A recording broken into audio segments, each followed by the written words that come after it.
বন্ধুরা আজকে তোমাদের আমি দেখাবো কেমন করে জিলেপি বানাতে হয়।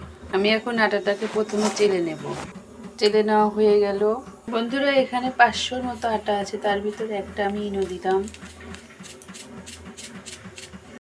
এইবার এখানে আমি পরিমাণ মতো একটু ঘি দেব, সেটা আপনাদের ইচ্ছে মতো যে যা ইচ্ছে দেবেন।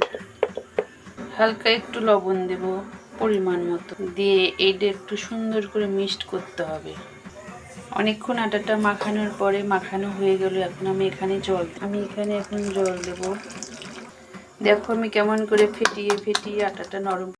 এইবার আমি গ্যাস ধরাবো, গ্যাসটা ধরিয়ে প্যানটা বসিয়ে দিলাম। এবার ওটা গরম করব, গরম করে তেলটা দেবো।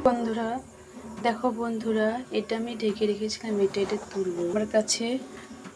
আমার কাছে কোনো কিছু ছিল না, তাই আমি এটা তেলের প্যাকেটটা কেটে এর ভিতরে দেব।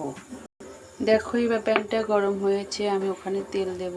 তেলটা অনেকটাই দিতে হবে, কারণ জিলিপিটা ফুলবে বেশি করে তেল দিলে। তেল না দিলে এটা ফুলবে না, ডোবা তেলে ভাজ। বন্ধুরা দেখো ওইদিকে আমি চিনির শিরাটা বসিয়েছি, ওইটা এখন জাল হবে। হ্যালো বন্ধুরা দেখো এবার মিষ্টি রসের মতো করে বানাচ্ছি।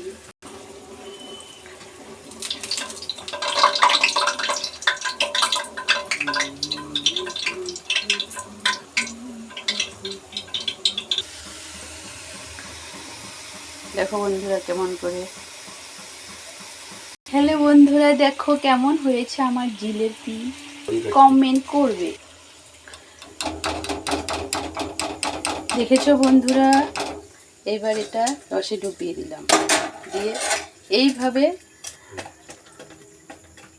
হ্যালো বন্ধুরা দেখো আজকে আমি কেমন করে জিলেপি ভাজলাম। এই ফার্স্ট আমি জিলেপিটা ভাজলাম। কেমন হয়েছে একটু কমেন্ট করবে প্লিজ।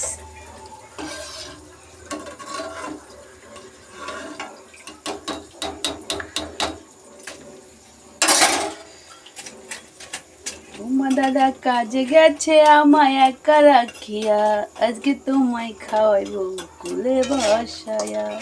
জাস্ট একটু ফানি ভিডিও তোমাদের সঙ্গে শেয়ার করলাম। কেমন হয়েছে বলো।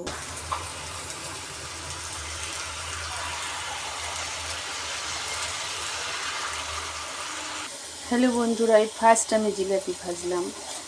সবাই তো জিলাপি ভালোবাসো, কিন্তু কে কে বাড়িতে করে খাওয়াটা ভালোবাসো? কারণ আমরা বাজার থেকে সবসময় কিনে খাই, কিন্তু সেটা অতটা স্বাস্থ্যসম্মত নাও হতে পারে।